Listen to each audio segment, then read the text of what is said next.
Hey, how's it going, everybody? This is Joey Galvez, one half of your host of Explain Yourself, and I want to let you guys know about a really cool book from our friend of the show, Eli Shockey. This one is called The Greylock, and it's a story where magic is a commodity. Potions are sold at corner stores. Orcs and dwarves earn a living in cubicles, not on the battlefields. But there are those who resist the house's magic's laws. Branded a criminal and forced to live as a wand for hire, there is a spell slinger they call the Greylock. Check this one out. You guys can pre-order issue 3 right now with code JAN241939, and make sure you guys are heading over to your favorite LCS and letting them know that you want Greylock number 3, and maybe pick up the first 2 issues. You could do that at the Scout web store. So make sure you guys are grabbing the Greylock number 3, JAN241939 at previewsworld.com. Okay, everybody. I have something really cool to tell you about. If you haven't heard yet about Anchor, it's the easiest way to make a podcast. Let me explain here. It's free.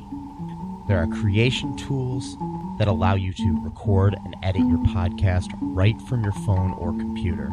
Anchor will distribute your podcast for you so it can be heard on Spotify, Apple Podcasts, Stitcher, and more. You can make money from your podcast with no minimum listenership. It's everything you need to make a podcast in one single place. Now, the way that you can do this is you got to download the free Anchor app or go to anchor.fm, and then you can get started. It's really fun. We just switched over recently here at All Too Real 2, and I'm enjoying it so far. So be sure to check it out and let us know what you think.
Okay, everybody, welcome to the latest episode of All Too Real 2.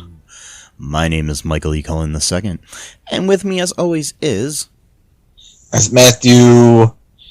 man, I'm bad with the names today. Alright, just Matthew Haas. Matthew Haas. That's a good name. It's alright. Yeah. I mean, you've had it most of your life. Well, all of my life. It means hare, like a rabbit in German. Like, you know, H-A-R-E. Nice. That's what it means. That is nice. And and hoppy. And so today on the show we have a all-too interview with actor, director, teacher, musician, Renny Temple. He's a guy you might know from one of the most famous episodes of All in the Family. He was in the Draft Dodger episode, which was a Christmas episode one year. He played the Draft Dodger, and he's also directed many television shows such as Growing Pains and Head of the Class and a bunch of other things back in the 80s and 70s, and worked with people such as Kirk Cameron and Leonardo DiCaprio on those shows, and Billy Connolly on the other show, and stuff. We talk a little bit about some of that. We also, there's some info about his early days where he was part of a improv group, and also when he was like in huge folk band called the Highwaymen. So it's very fun. We talk about improv a lot and everything too. So he's a really cool guy. We talk a little bit about politics, a lot of cool things. Hopefully you'll enjoy this interview. I really liked talking to him. I could talk to him again anytime. But anyways, here's my interview with Renny Temple. First, I just wanted to thank you for your time today. I got so much time, man. We could do a 4-hour show for all I care. So, speaking of time, how are you dealing with like everything that's going on in the world? Well, if you want to talk politics, whew, and let's keep, get rid of that son of a bitch. Yeah.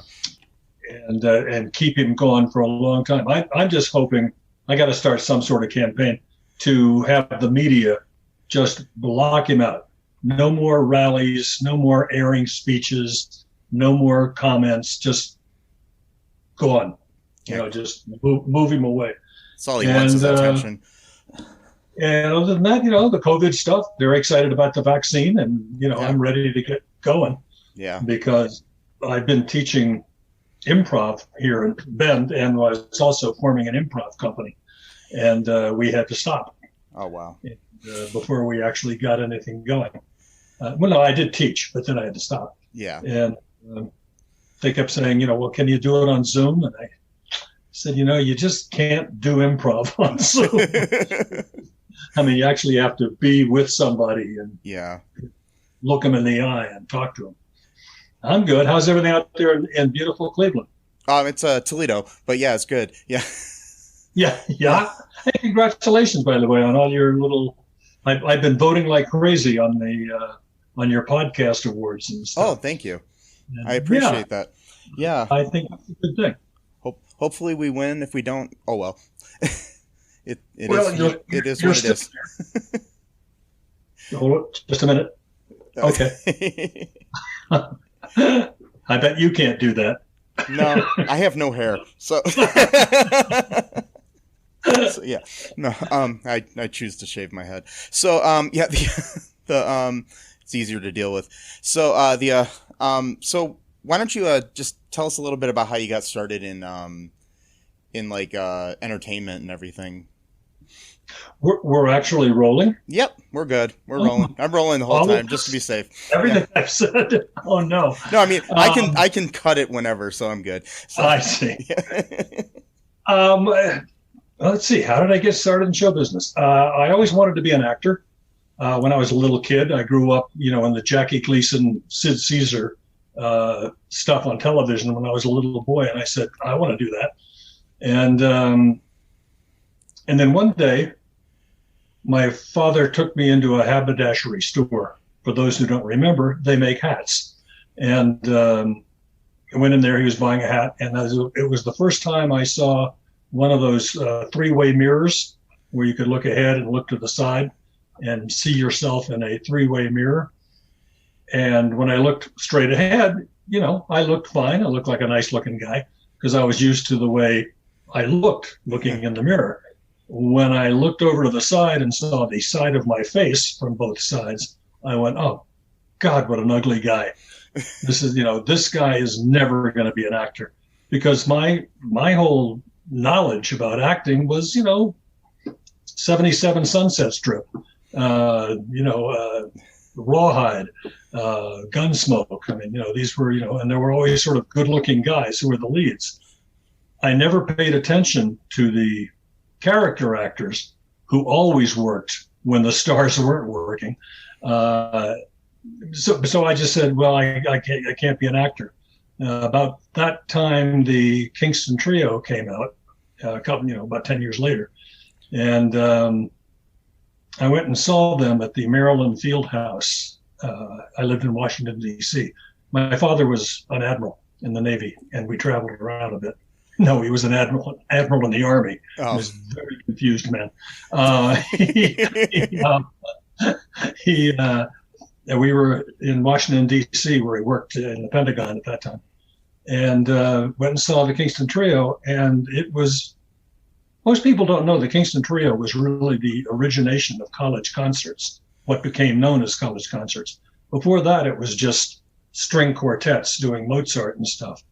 But here you walked into a field house with 30,000 screaming people. And way down there on the bottom, this little square were these three guys and a bass player singing all these songs, and people were yelling and singing along. And I said, I want to do that. I can do that. I can learn a bunch of chords and do that. And then I'll sing my way into being an actor, like Pat Boone, Bobby Darin, all of your favorite actors, because that's how much I knew about acting. So I did, got into folk music. After 2 years of college, some friend said, hey, we can go sing in a bar in St. Petersburg behind the shotguns. And I said, okay, another wise life choice. And we did that. And long story short, we became the Highwaymen, where we started doing Ed Sullivan shows and having records and Michael Roar the Boat Ashore and all of that stuff. And I sort of got lost about being an actor. We were just doing college shows and TV shows and records and concerts and, but performing in front of 2,000 or 30,000 people, depending on the show. And then, the Beatles kind of came along and folk music kind of went away. And I didn't know what to do. I did like 6 months of stand-up comedy. And God, that was just awful. I mean, it's just pulling teeth to try to do that stuff. Yeah. And then a friend said, why don't you, hey, there's this manager, friend of mine, who is going to be teaching improv in their apartment up here on 110th Street in New York City. And I said, what's improv? I had no idea. It was brand new at the time. Yeah. And we took the old Viola Spolin book, and she sat down and we did exercises. And when I walked in, I recognized a couple of the people. There was about maybe 9 or 10 people in this workshop, living room. And I recognized them from commercials. And they said, you really ought to be doing commercials. This face should be doing commercials. And I said, I have no idea how that happens. And they gave me the news, and I got headshots printed up and went around and did the agents thing because they gave me numbers and stuff. And it took me about 9 months to do my first commercial and about 3 months to do my second commercial. And then I didn't stop working for like a dozen years, even more, doing commercials. I just made a fortune. I actually became a type. When you walk into an audition and they have the little drawings and the storyboards with little pictures of what the actors are supposed to be doing in the commercial, in the corner it would say Renny Temple type. I never got those. But yeah, but that's what they said. I've heard that a lot from people who become types, that they'll audition for the gigs and it'll say it's so and so type, and then they don't get it. Even though they are so and so. It's weird, they have the the little glasses on my face and everything, in the cartoon, and then it became a thing of I started realizing that there are character actors these days. The Stanley Tucci's and those kind of people who work all the time and are really good and respected and all of that stuff. So I started figuring out that acting is this, and I started doing plays. The group that was in the living room became, after about 6-7 weeks, the manager said, "Well, that's all I know. We're just reading exercises out of the Viola Spolin book about improv in the theater, where improv actually came from Viola Spolin." And we said, well, let's just keep going in our own living rooms. And we just started rotating. We found somebody said, hey, literally, I know a friend who has a folk club down here on 74th and Amsterdam in New York called The Focus. And we said, well, let's put this on stage. We didn't really know much about the Second City. They were like 3 or 4 years ahead of us in Chicago. But we started doing games and seeing what worked on stage and what didn't. And pretty soon we had, the Robin Williamses and the Dustin Hoffmans and all these young guys coming in and going, hey, wow, that's pretty good. And we became War Babies. We decided to give ourselves a name. and War Baby seemed to fit a general age group that would work. And also it was the Vietnam War and stuff. So we were a little political, but mostly funny. And Dick Clark and his group came out and scouted us and brought us out to California as a group to do a 4-week Frankie Avalon and Annette Funicello summer show. And we were the resident zanies, like laughing. And we went out to California. And at that time, I met my wife, Karen Kay, who's an actress, who was in the group. And we were living together, doing all the good things that people who live together do. And she took off kind of like a rocket in LA. And we sort of looked around and sort of went, wow, we could live here. We're out recording bits out by Malibu and by the ocean, and looking at the mountains on one side and the ocean on one side and saying, damn, people live here.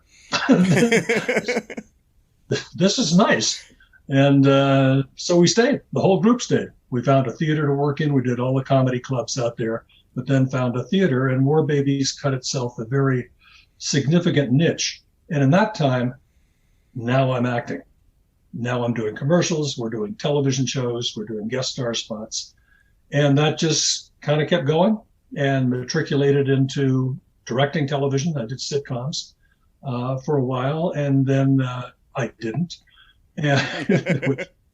which unfortunately happens. And, and we just stuck it out, spent 45 years in LA, and then said, well, it's time to get out of Dodge. And we came up here to Bend, Oregon. And that, in 15 glorious minutes, was the story of my life. That was nice. Anytime you want to jump in here, Mike. No, I'm fine. I was just enjoying listening. So what was it like working with Annette and Frankie?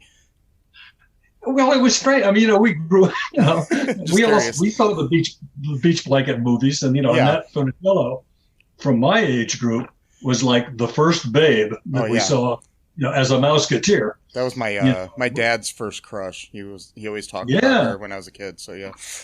Oh yeah, I mean she had breasts and wore a sweater and this little hat with mouse ears. Yeah. What's not to love? Yeah. He always used to say she had a nice set of mouse ears, but he wasn't talking about it. And indeed she did. And it was great. They were fine. It was just, it was a summer show and people were coming. It was all edited together. So we were all just doing bits. There was no live audience. And, all of a sudden you're sitting in the bleachers next to this old woman and you're kind of watching somebody rehearsing a bit and then filming the bit. And I realize I'm sitting next to Phyllis Diller, who doesn't look anything like Phyllis Diller, the one you see on television. Yeah. She's a little lady. And, Bob Hope comes in and he does like 10 minutes and he literally walks into the set and everybody goes, Mr. Hope is here. Everything stops. They put him in front of a set, a backdrop, and he looks at the teleprompter and they say, you want to rehearse? He said, no, just roll it. And he knocks off about 15 jokes, about Frankie Avalon and being a kid and all that stuff. And he says, okay, I think that's it, right? And he went, thank you, Mr. Hope. He disappears. You saw Bob Hope for 10 minutes doing what Bob Hope does, is just stand there and do it. So it was a fun show to do. Yeah. It really introduced us to Hollywood and television. So, I hadn't realized you were in The Highwaymen. That's pretty cool too. When you were just mentioning that, I don't know why I didn't realize that, but yeah, that. It's because you didn't do any research. I did do some, but it didn't come up in the in the bio that I read. I get my guitar in the corner and sing Michael Rode the Boat Ashore for you. No, I did do research. I just didn't find that in there for some reason. But that's in cool. The days before time, so yeah, I can understand. Yeah, but no, that's pretty much of it either. Yeah, no, because I got into folk music a weird way, like where it was through the A Mighty Wind movie. Like I kind of. God, that was one of the funniest. That The Mighty Wind is exactly who we were. Yeah, we were those guys. Because that's probably my, like, in my top 10 favorite movies of all time. So I watched that, Yeah, and then I kind of went back and Well, found the real bands all that, those, yeah, all of those Guffman, I call them Guffman movies, but Christopher Guest. yeah. I mean, when they came out, I literally in the first Guffman movie had to make myself stop laughing because Christopher Guest and those guys. I mean, it was literally killing me. It was hurting me physically to laugh so much. Those guys, and when they did A Mighty Wind, I went, boy, did they catch this? Yeah. I mean, this is exactly right. Yeah, I was going to ask you how close they got it. Yeah. So. Well, after the Highwaymen, I did a couple of years with the Serendipity Singers, and of course, they were one of the 9-man groups that they did in A Mighty Wind. Yeah. And it was absolutely perfect. You didn't miss a beat. That's cool. So with acting, I mean, I know that the way I discovered you was through All in the Family in the guest piece that you did. That was probably the first time I remember seeing you on TV. And all you boys and girls at home, it's coming up to be Christmas, and that's when the episode always reruns. I know. So make sure you you check your TV guides. How was it working with Rob Reiner and Carol O'Connor and everybody? It was really, at the time, it was absolutely terrifying. It was my first TV show. It was my first, we did the Frankie Avalon thing, and I was just, being stupid and crazy. But now I'm actually playing a draft dodger who comes home and has Christmas dinner with the Bunkers. And because I'm an old friend of Mike Stivic, Rob Reiner. And it was just a strange week. You have to understand, in the first place, the week is actually 5 days. And also, this is their 9-to-5 job. I'm walking into their set and going, look at all this. And this is just, this is what they do. This is their 9-to-5 job. And for me, the first thing I did was I looked at the wall. And the wall, that kind of off yellow look, is actually a million little dots, like a Monet painting. Oh, wow. It's a million little different colored dots when you're standing, right up close to it. And that was interesting. And then, of course, I sat in the bunker chair, which was a great treat. In a 5-day show like that, you do table readings first, and then you block stuff, and then you block for the cameras, and then you actually shoot the show over the course of 5 weeks. So the first thing you're doing is a table reading where everybody sits around a long table. And we're in a rehearsal space where the floor design is taped out on the show and taped out on the floor. And I sit down. I bring a tape recorder with me because I'm not, this is like the show's into its 8th, 7th season or something, everybody knows who All in the Family is. And they're doing a Christmas show about a draft dodger, who has dinner with them during the Vietnam War. And I sat down across from O'Connor, and I wanted to record the lines of the dress rehearsal. So I'd have, all of us kind of reading and talking together for myself. I would have this on tape, and I put it down in front of me, kind of over to the side, and I turned it on. And Carol O'Connor sits right across from the table from me, and he says, what's that? And I never dawned on me I had to have like a reason. So I said, well, it helps me learn my lines, which doesn't make any sense in any language. And he reaches across and puts his finger on the off button and says, well, we don't need that. Click. Wow. And I went, oh, boy. Hey. I pick up the tape recorder, put it down on the floor. Now, that was one episode. One of them was sitting in the kitchen set during camera blocking day on Thursday, and they're doing some scene in the living room that I'm not in, and I'm sitting in the kitchen set, and they're rehearsing the cameras and setups and stuff. And I'm going through my script, and Carol O'Connor kind of walks by and says, what are you doing? He said, I'm just going over my lines. He takes my notebook, and remember, this is one day before shooting. He closes the book and says, if you don't know it now, you don't know it. I went, oh, God, kill me. Oh, what am I doing here? Now, Carol O'Connor, I'm sure, is a great guy. I'm only seeing him for 5 days. Yeah. Now, I don't know if he was doing it just to bug me, whether he was cranky, whether he was having an off week, or whether that's just the way he has fun with guest stars who come on the show who have never done a TV show before. I don't know. But when we were doing the show, the incredible feeling of working with O'Connor and that whole group was when he looked across the table at you as Archie Bunker, as we're shooting the show. And he looks at you across the table and he realizes that I'm a draft dodger from the United States Army in the middle of Vietnam. That's when he has the discovery. And he says, "You mean to tell me that you're a draft dodger from the US of A?" I wanted to die. The look of hate that he could generate eye to eye with you, it was absolutely staggering. Wow. I mean, it was just the acting ability, that power you felt of somebody who really hated your guts because you were a traitor to the United States, as far as Archie Bunker was concerned, was just staggering. There were so many moments like that. Actually, an interesting thing you had, I saw on your Facebook page, we were discussing it. When we were rehearsing, I saw Rob Reiner and Carol, over in the corner all the time, kind of going over their scripts, and they were scratching stuff out and they were putting stuff in, and and then they come back to the table and we'd rehearse and do that. They did that a number of times when we were in the rehearsal process. I went over to Rob, who's supposed to be my best friend. We're best friends, and I said, "What are you and Carol doing over there?" And he says, "Oh, well, you got to understand, we're shooting in front of a live audience here, and most of the live audience comes from Orange County, which is in California, a really conservative area, and they think Archie Bunker is right, that he's correct."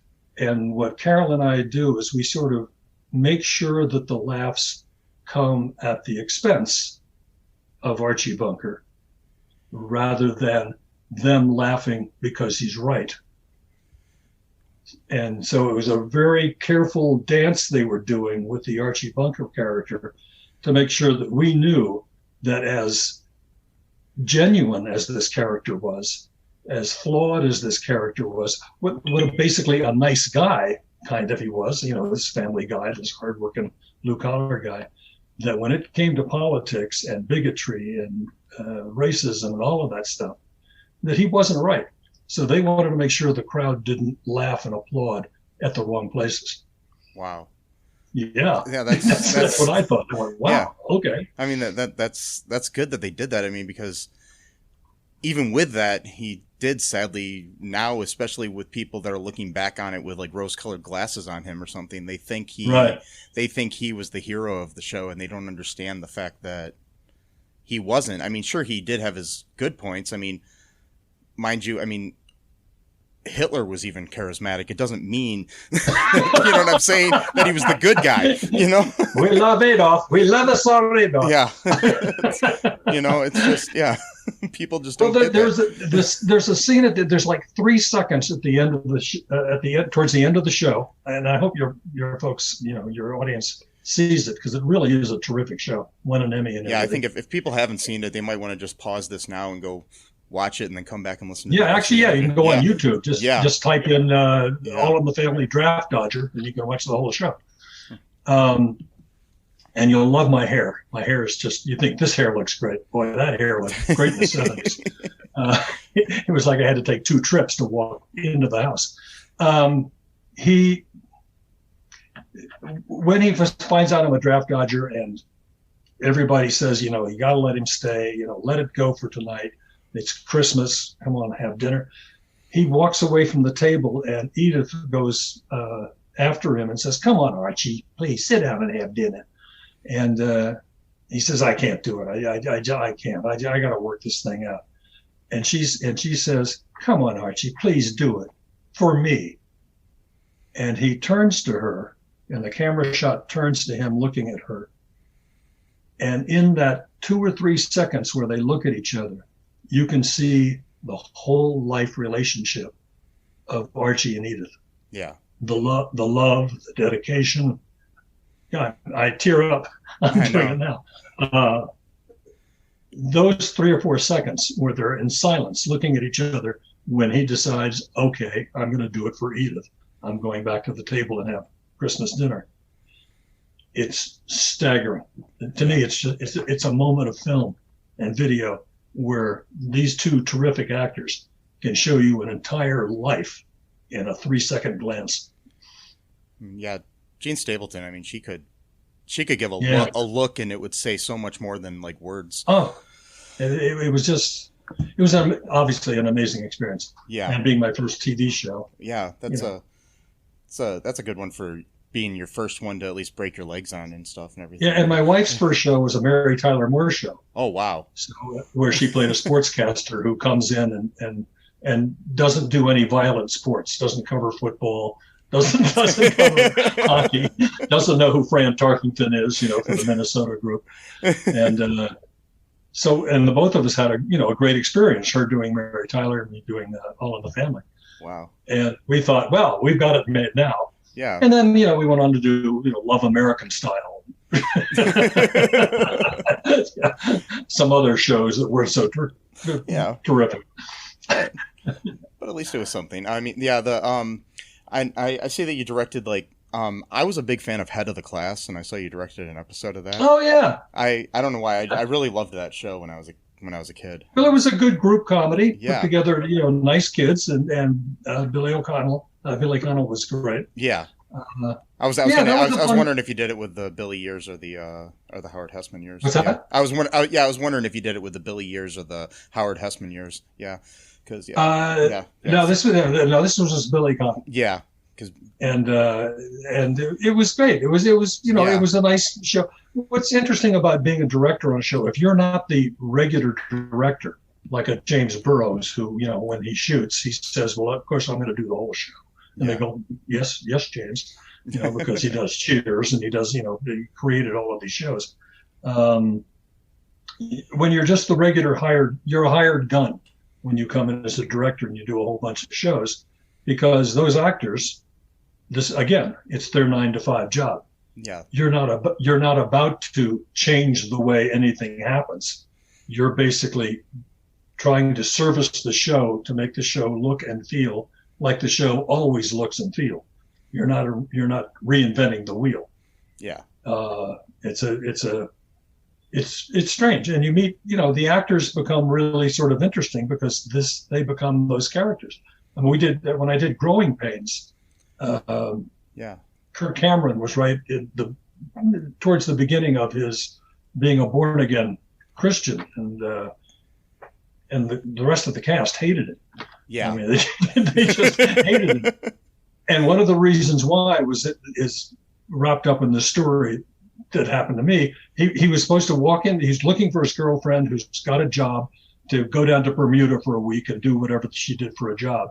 And he's really nervous about her going off. And he walks into a store where he heard she was going to be, and there's like bathing suits. Okay. So the idea is he looks at this. There's a mannequin with a bathing suit on it, a conservative bathing suit, not a real, a bikini, but not really a thong. And he looks up at the mannequin, and it's made out of straw. You're only seeing from the neck to the waist. It's not even a human being looking mannequin. It's just a straw female figure. And he looks up at it, and there's the camera shot turns to what he's looking at, which is just this mannequin with a bathing suit on, and looks back to his worried face that his girlfriend is going to be running around in one of these in Bermuda. Yeah. He's concerned. And he comes to me after we rehearse it. He says, "Listen, you can't show the two of us in the same camera shot." I said, "What do you mean?" He said, "I don't want a 2-shot of me and the mannequin in the same shot." And that pause that I just gave, yeah, that you just witnessed the silence, was okay. What? So I could show his face, and then I could do a cutaway to the bathing suit, and then back to his face being concerned, but I couldn't show them together in the same shot. Wow. And I said, okay, Kirk. Yeah. But don't want to be seen with a half-naked mannequin? Okay. Yeah, I know. That's insane. Isn't that weird? Yeah. I had one other funny story during the show. During rehearsal, we were doing what's called the tease at the beginning of the show, the first minute or so where actors are doing something and then something happens and they roll the credits. He's teaching his class. Kirk is teaching a class. I don't know what subject it was. Oh, I just had a bad joke come into my head. I'm totally going to ignore it. And the principal's supposed to come in and hand him a note. And he's supposed to take the note and open it and read it. And then it's a shot of his concerned face about what's in this note. And then they roll credits. So I go, okay, well, we do the scene. He's teaching the class. The principal comes in. Here you go, Kirk, or whatever his character's name was. Here's the note. You got to read this. And he looks at the note. He looks at the principal. He looks at the note. He looks away concerned. He looks back at the note. And then he reaches forward and he takes the note. And he opens it up and he looks concerned. Scene.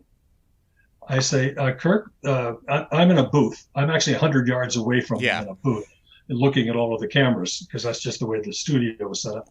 And I said, Kirk, listen, can you speed it up just a little bit? Look at the note and take it, and then look concerned when you're doing it, because this is taking 3.5 minutes for you to actually take the note out of this guy's hand. And we do it again. Guy comes in. Here's the note. Got to read it. He looks at the note. He looks at the principal. He looks at himself. He looks around. He's very concerned. He takes the note. That happens 3 times, and each time I'm saying, Kirk, can you speed it up just a little bit? Can you take the note a little faster? Because there's a lot of you just kind of looking around. And, okay, roll it. He does the same thing again. It takes forever to take the note out of the guy's hand and look concerned. And I'm in the booth, and I'm 100 yards away from him. And I yell at the monitors I'm looking at, take the damn note! And on 4 cameras, I see Kirk Cameron's head turn and look towards the camera. And I went, oh, God, can he hear me?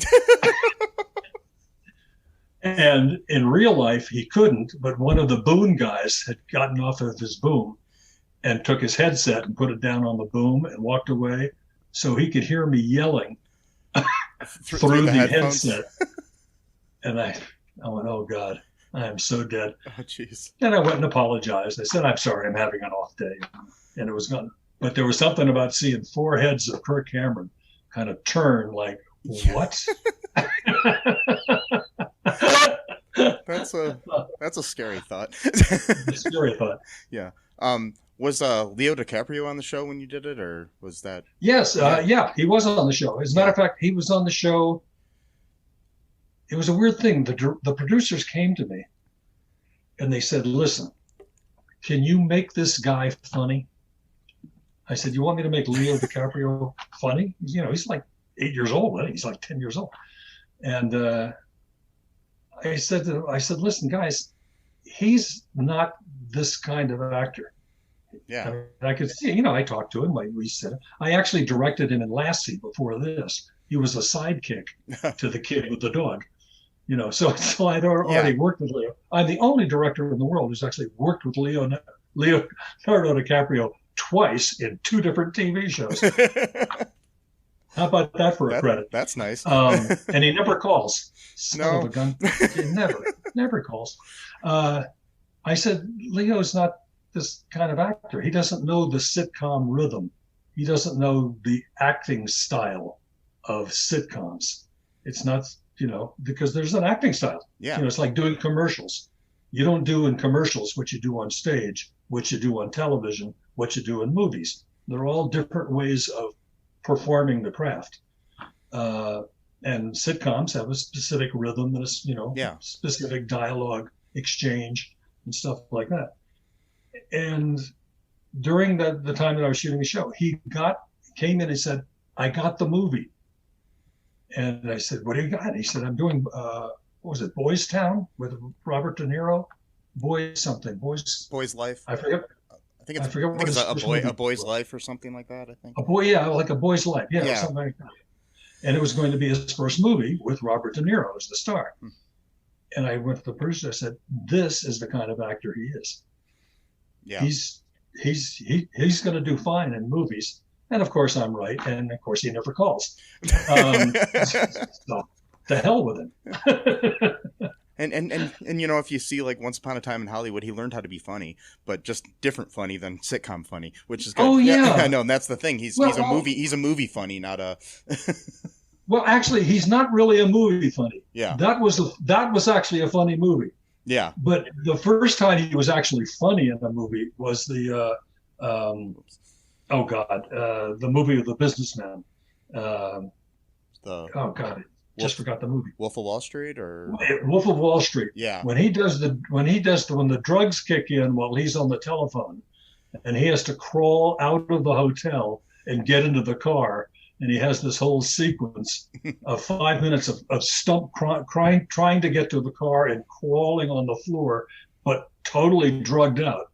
Yeah. It was the first time I went, okay, Leo, Comedy 101, babe. Exactly. that was really good. And you got him started on that. No. Yeah, that's right. I taught him everything he knew. Right from growing pains to stardom.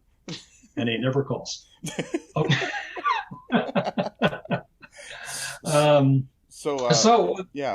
of that was great. Now I'm up here in Bend. Yeah. Retired. Bend is great. There was actually a light snow on the ground this morning. Oh, wow. Very lovely. Really great town. Central Oregon, beautiful mountains, outdoors, all these jocks that climb mountains and mountain bike and stuff, and me, and Karen, because we don't do any of that stuff. But I loved it. But I'm teaching improv now. And War Babies was really a great experience in our life. War Babies was like 20 years of my life. Yeah. Where we were a really recognizable company in LA. We had a theater. We got a theater every Wednesday night. We'd show up. The place was always packed. They always saw a different show.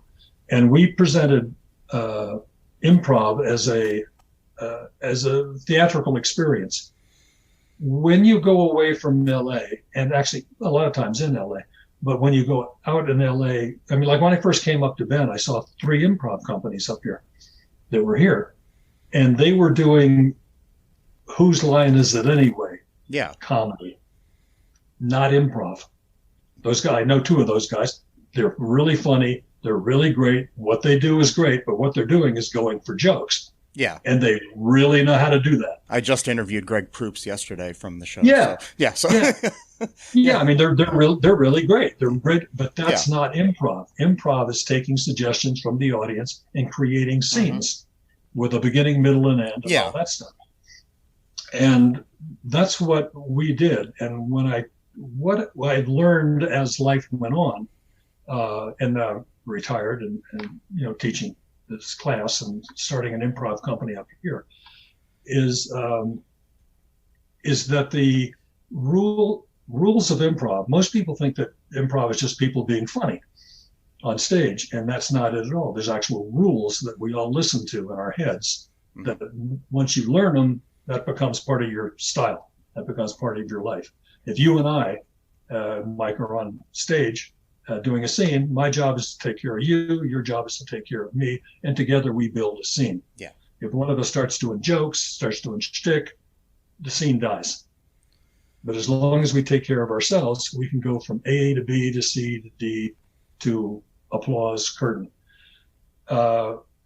What I discovered in my life is that the rules of improv are also the rules of life.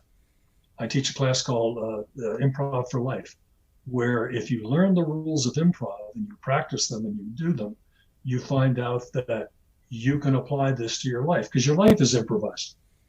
You and I have been talking for an hour, however long this has been, and we don't have any cue cards. No. We don't have any script. We don't have anything. And if you can take the rules of improv and apply them to your life skills, it's communication, it's trust, It's building scenes. Building scene is going in and asking the boss for a raise. That becomes a scene in your life. Checking out at the supermarket. That's a scene in your life between you and the cashier. If you do those rules, all of a sudden things happen to your life where you're now building successful scenes that comprise your life story. And I teach the improv, but I also throw in, and this is how it applies to your life. If you do this, and I find it fascinating. And what's great up here is the other improv groups up here were just, as I say, were terrible. They were doing Whose Line Is It Anyway, and they aren't those guys. Those guys know how to do it. Yeah, I was gonna say they're great at it, but you got to be, those guys for it to work. Well, you've got to learn the theatrics of doing improv, not jokes. Mm-hmm. It's not doing jokes. And up here, when I was down in LA, everybody was in an improv class. They wanted to get a pilot. They wanted to get a manager. They wanted to get on stage. They wanted to learn improv because apparently everybody has to know it.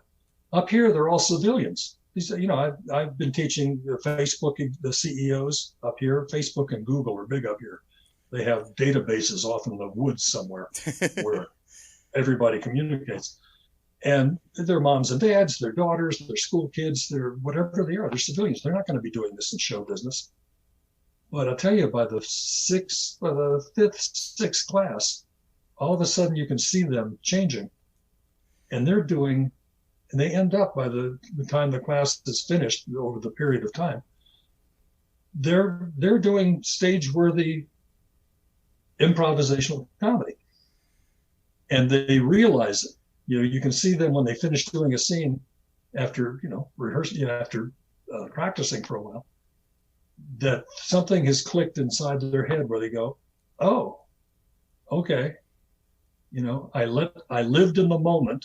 I created a scene about, a cop and a prostitute in Disneyland stuck in It's a Small World After All ride, or whatever the givens were. Yeah. And I teach them, you play that reality of being the cop and the prostitute stuck on the ride in Disneyland. And that's going to be funny. You don't have to make jokes. Yeah. It's the situation. It's the situation. It's actually situation comedy. Yeah. The real situation comedy. So I'm enjoying it a lot because the people up here, they really get it and they really learn it. And I can't wait to put together a company up here that's going to be called Around the Bend. Nice. And I picked a couple of the improv guys from some of the other groups, and a couple of civilians from the class who were actually really good. And we're going to do improv up here in Bend as soon as this COVID thing is finished.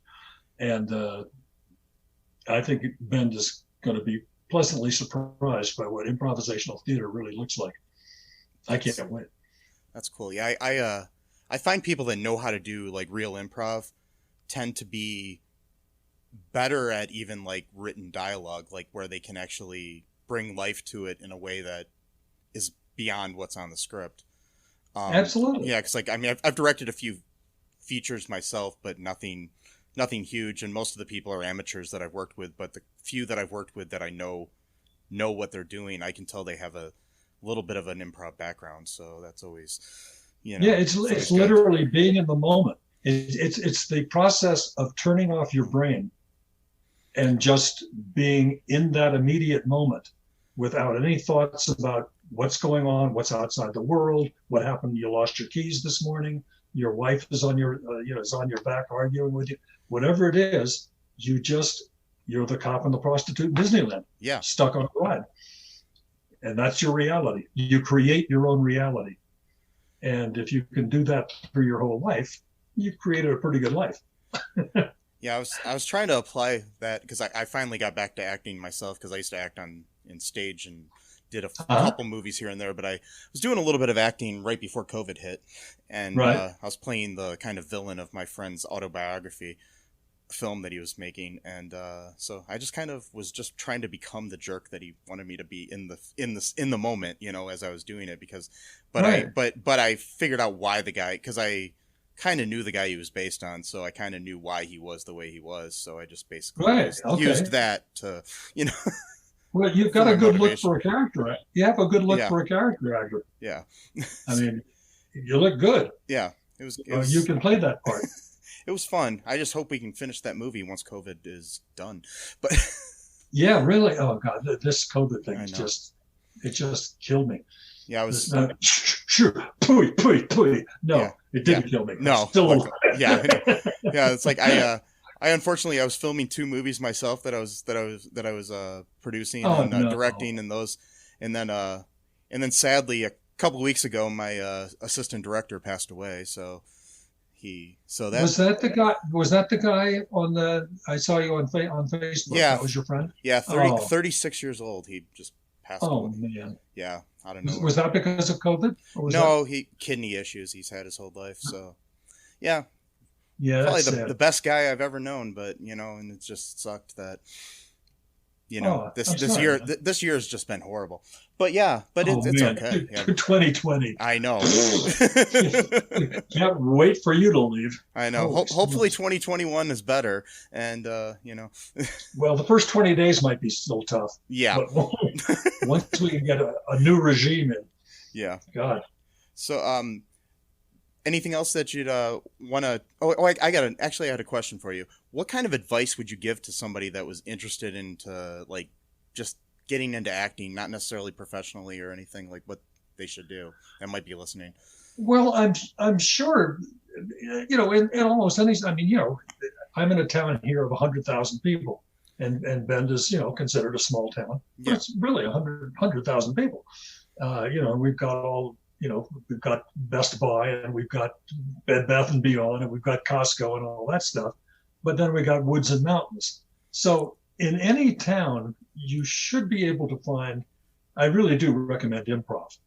Improv, if you can find somebody with some credits and monitor a class or so, and see that there is a construction to the improv where it's not, you don't have to be funny, you will actually be funny. If you play the reality of the situation, because what you get from an audience, a priest and a nun in a spaceship looking for food, whatever that is given from the audience, just play the reality of that. And if you can get into an improv class, Peter Rieger came from our class. I don't know, was in War Babies. Okay, so he did Animal House, and he did, the Local Hero and all that stuff, did a bunch of movies. And he credits War Babies with actually learning how to act, which is being in the moment. It is turning off your brain to all of the stuff on the outside and trying to find that spontaneity between your thoughts. And when you can hit that spontaneity, you are now creating something. When you're doing something that you have never thought about, have never been in that situation, but you create it. If you can find an improv person who teaches that style and is not doing whose line is it anyway and how to do jokes, you will learn to be an actor. I mean, you absolutely should do it if you want to. Listen, I always wanted to be an actor. I thought I was too ugly to be an actor. I didn't know anything about acting. And I went on to have a really successful career as a character actor. I even starred in a very short-lived sitcom and did hundreds of commercials, literally. And improv helped me doing that. Yeah. Because you learn how to put a little life into your character when you're doing a 26-second scene of a commercial. And what you have to remember as an actor is the people looking at you to hire you, they want you to be the person. They are dying that they can say, tell everybody else to go home. So they want you. Don't be nervous about it. Be in the moment. Be how you think that character can be. And they will hire you at whatever the job is. Don't worry about being nervous because they want you. They're on your side. Yeah. And I wish everybody luck. I mean, go do it. That's good advice. What else, Mike? What else you want to talk about? I don't know. What Let's talk. what was the sitcom that you did that you were short-lived It sitcom? was the life and times of Eddie Roberts. It was Okay. supposed to be a white collar version of Mary Hartman, with the same producers actually, Oh, okay. who put together, instead of being a blue collar town, I was a college professor, and we dealt with white collar problems and stuff, and it was pretty bad. it, it, it was supposed to start at 11 o'clock at night, like Mary Hartman did. Yeah. We started at 11 o'clock, and after about 3 weeks, we were kind of at 11:30, and about 2 weeks after that, we were sort of at 2:30 in the morning, and it faded pretty. We did 13 episodes, and you're shooting an episode a day. Oh, wow. So you're really, again, improv helped that, because if you screwed up a line a little bit, they didn't want to edit. They didn't want to spend the time editing. So was it like a daily show then, or was it? Yeah, it was at night. Yeah, it was so 11 o'clock every night. Like Oh, Mary wow. Hartman. Yeah, I know that Mary Hartman. Yeah, I wasn't sure if that this was too. Yeah, that's crazy. Yeah. And I didn't. It was a great experience, but when I saw the end result, I said, "Wow, this." And then I recently I had some fans actually send me some. I actually have fans. I can't believe it. What's wrong with these people? Send me some Mary Hartman stuff that they had done. Not Mary Hartman. Life and Times of Eddie Roberts. Yeah. It was called Later, Later, Life and Times of Eddie Roberts. Oh, wow. Hey, huh? That's clever. Clever stuff. And the dialogue was kind of like that too. Oh. And I looked at it again, and I saw that me and my TV wife really weren't that bad. What we were saying wasn't really all that good. So I have to forgive myself after all these years, because I thought, when I told my manager, I said, I can't watch the show. I'm too busy doing stuff. So you watch the show and you tell me if I'm doing too much, if I'm overdoing it, if anything's wrong, if I should change something. And she watched it, and then the show came on, and I looked at it and went, "Oh God, this is so bad." And these people and I'm so bad. And I said, "What's wrong with you? I told you to tell me what's going on." She said, "I was just so enthralled by the whole process." I said, "You're fired." Your job is not to be enthralled by the process. It's to look after me and tell me what's going on. But it was fun. Udonna Power played my wife. She was great in the show. I thought she was lovely. She should have been a big star. It was too bad. Both of us looked at each other before we were starting and said, "This is it. This is stardom. This is going to be Mary Hartman, man. People are going to know who we are." Oh no! Oh well. Right down the tubes. No, it taught me humility. Yeah. Well, that's always a good thing to learn, I think. So. Yeah, and Karen and I worked out a couple of times. We literally did Love American Style a couple of times, I think, as boyfriend, girlfriend, and stuff. And so we did work. She did a lot of work, and she had like 7 shows, mostly Gary Marshall shows. Nice. That were 13-week wonders. They just kind of went, whoa, boom, and gone. And but she did work. Yeah, Gary Marshall was a lot more prolific than people, realized, because everybody just knows the core, like 4 or 5 that he was famous for. And then, but I looked at his credits, and I know he did a lot of different sitcoms. So. And he was also a good actor. He was. He had a certain persona about himself that he knew how to play that Brooklyn Jewish guy. Yeah, he knew how to do that, and he was good. He was also, bless Gary, was really a great guy. I mean, he was really a genuinely nice guy. He and Norman Lear, were great guys. Norman Lear was terrific to work for at All in the Family, and we've been kind of friends ever since, which is absurd. He's Norman Lear. Well, if you go to my website, you'll see that he did a little video for War Babies. Wow. for him, out of nowhere. The funniest thing about him is I'm talking to him in the office and I bring in a little script. We're going to do like a 30-second, a minute bit that's actually going to be on the stage. It was about war babies. It was a play I wrote about the works of war babies, all of our set pieces over 30 years put together in a play form. And he was going to be on the TV screen. I had Gary Marshall do it, and Joel Zwick did it.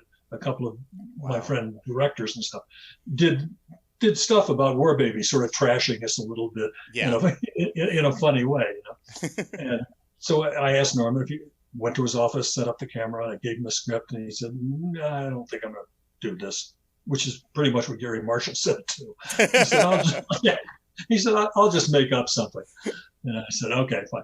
And so it's sort of a fake interview. And basically what Norman's bit was is he literally was saying to camera, saying that everything he learned about comedy and how to perform, he got from war babies.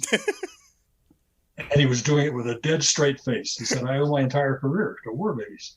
I hired some of them. They taught me how to do timing.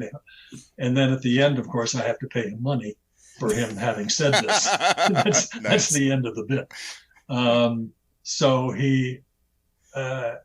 he's sitting there. We're talking about what we're going to do. And I said, okay. Oh, it says my internet connection is unstable. Are you there? Oh, I'm still here. Yeah. Oh, okay. Yeah. He's wearing, like a baseball hat. He says, okay, we're about to roll. I said, fine. He goes into his closet and he takes off his baseball hat and puts on the Norman Lear hat. Yeah. That little pork pie hat that you always see him in. And I thought, wow, he's playing Norman Lear. The guy is actually going to put on the hat that we all know Norman Lear wears. And because normally he just wears a baseball hat. Oh, wow. I thought, wow. I said, this is great. Yeah, I got Norman Lear here. He's going to play Norman Lear. Fantastic. He's truly an American icon. I mean, he's just, I think, probably one of the, greatest television producers of all time and everything. I mean, I don't know. He's one of my early heroes when I was looking into, because I've always been obsessed with television, so, and movies and everything. Yeah, well, he's really astounding, especially when you think you couldn't get his shows on the air today. No. Nobody would put Archie Bunker on the air today. And even and even the sadly the one day at a time revival that he was working on as a executive producer, which was pretty good, just got canceled for the second time. Yeah, it just it's strange these times we're in. Mm-hmm. You couldn't do Maude, you couldn't do the Jeffersons, you couldn't do any of those shows today. Or anything even approximating those shows. No, I mean, so strange. I mean, there's luckily a lot of good television out there, but it's different, unfortunately. I mean, it's for better or worse. It just depends. I mean, a lot of people are too sensitive, but then there's also people that are not sensitive enough on the other side too. So it's kind of, you got, it's totally true. Yeah. Almost on both sides. Yeah. Sometimes I look at some liberal shows and I go, really, guys? Really? Yeah. This is what you're selling? They're too liberal. And then I look at conservative. And you look at conservative shows and you go, really, guys? Come on, seriously? This is what you're selling? It's an odd phenomenon. Yeah. And it should be just, funny stuff. If it can be political, that's fine. I mean, I always find it interesting that there's literally no conservative type comedy. No. They're not funny. Yeah. They just, like Dennis Miller was a huge liberal until and very funny. And then he went conservative and he just died. He just, and it wasn't because, liberals didn't like him. He wasn't funny. No. The trouble is, if I can get political for a second. Oh, yeah, I can go ahead. Comedy has to have truth in it. Yeah. If you don't have truth in comedy, it's not funny. And what the conservatives put out, in my opinion, is not true. And therefore, you can't actually make fun of you. A conservative can't be funny. They just can't be. Name me a conservative comedian. Name me a conservative, there are some actors who can play, the Bruce Willises and those guys who are conservative can play funny. Yeah. And they can do that because they're good. But when you try to find a funny conservative show, good luck. Yeah, I mean, most shows with a conservative bent are usually dramas. That's not, that are on Yeah. TV. Yeah, so yeah. It's I mean, which, some of them are good too, but like, I don't know, like Blue Bloods has a conservative bent for some reason. I love that show. So yeah. Well, because it's well done. It's Yeah. well done. The characters are believable. Yeah. It's well shot. The dialogue is good. And sometimes there is some humor in it, but it's not coming from Tom Selleck. No. And yeah. He's not funny. No. I mean, he's good at what he does. Oh yeah. He's yeah. And yeah, it's just, yeah, and it's like the few, like as far as like stand up goes, even like the few like conservative comics are more of these like white, this like redneck blue collar comedy type Larry the Cable Guy and stuff like that. So they're not they're not even funny. They think they are, but they're not. Yeah. I've never actually gotten the humor of Larry the Cable Guy. No, we have even when I cared. We watch a lot of direct-to-video sequels on this show and do critiques of them, and yeah, he's done a few, and then they're fun to watch because of how bad they are. But well, there is always that. Yeah, that's good. That's the only benefit of Larry the Cable Guy, unfortunately. But yeah, to be honest. But yeah, no. But anyways, I don't know. I just don't want to take up too much more of your time here. So anything else? I have to hit the slopes. Yeah, I figured. You gotta go climb a mountain or. It's what I do. Build a skyscraper or something. I don't know. It's been great. Yeah. I said, this is the first time that you and I have actually met, even though we're Facebook friends. Yeah. And I love what you write and I love what you do. I haven't seen, any of your movie stuff. Yeah. And apparently you haven't either because you had to stop. I'll have to send you some links to the ones I actually completed sometime. But yeah. Definitely. Yeah. But yeah, they're real low budget, but okay. Yeah. No, you can do it. Listen, I've written a bunch of scripts that have won awards. None of them ever done. Yeah. And I literally have sometimes purposely written the script to say, okay, here's one you can spend $100 million on. This is going to be Romancing the Stone. Okay. It's going to be action, adventure, comedy, and if you want to spend the money for the speedboats and to shoot it in Barcelona and, where I put the action and do all that. Terrific. Here's one you can do for $1.25. And, you can shoot it in Bend. And, so these are things that you have to consider when you're doing these kind of movies. If you're doing these low budget independents, you can do some good work doing that kind of stuff. Yeah. So, yeah. Anyways, thank you for your time, and it was great to finally meet you in person, or kind of in person, if you know what I mean. And I'll definitely no, get out of it yourself. Yeah, have to in person on Zoom, and hopefully if anything comes up and you ever want to come back on the show, just let me know anytime. You definitely. Believe me, I got plenty of time, Mike. Yep. Okay. I'll see you next week. All right. All right. Thanks a lot. Yep. Have a good night. Bye-bye. Bye.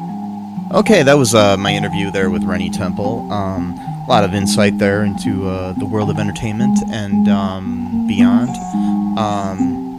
Some interesting stories there about Kirk Cameron. And basically how much of a douchebag he is, and which to this day he still is. I mean, back in December he was doing some bullshit there with trying to basically spread COVID in California with having a bunch of people do a protest / Christmas carol. Well, yeah, because God will heal you. You don't need science, Oh, yeah. And plus, too, he he totally, owned the atheist, with his banana, theory. So, checkmate Yes. atheist. Oh God. Anyways, that was kind of cool to find out. Also, stuff about Leonardo DiCaprio and other people that Rennie's worked with, and Frankie and Annette, and other people that he talked about. Had a long career there, and he's doing some great stuff up in Oregon, and hopefully you all enjoyed that interview. If you could please check out our Patreon, our Facebook, our rest of our social medias, and be sure to follow us everywhere. Yeah. Like you're a stalker. Well, Wait. I wouldn't go that far, but we got lots of episodes. We're pretty consistent in our output, so there's always going to be something cool. Yes. And if this is your first time listening, thank you. Yeah, thank you a lot, actually. Yes, and we'll have some links in the show notes to a bunch of cool stuff, some charities and stuff you can donate to as well during the hard times that the world's going through. And that, certain governments are, making worse. Yes. We'll find out. Hopefully by the time this airs, things are better. Who knows? Anyways,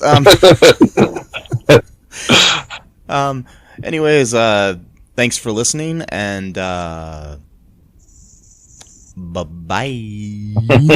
Thanks for listening to All Too Real 2 podcast, a Cullen Park production.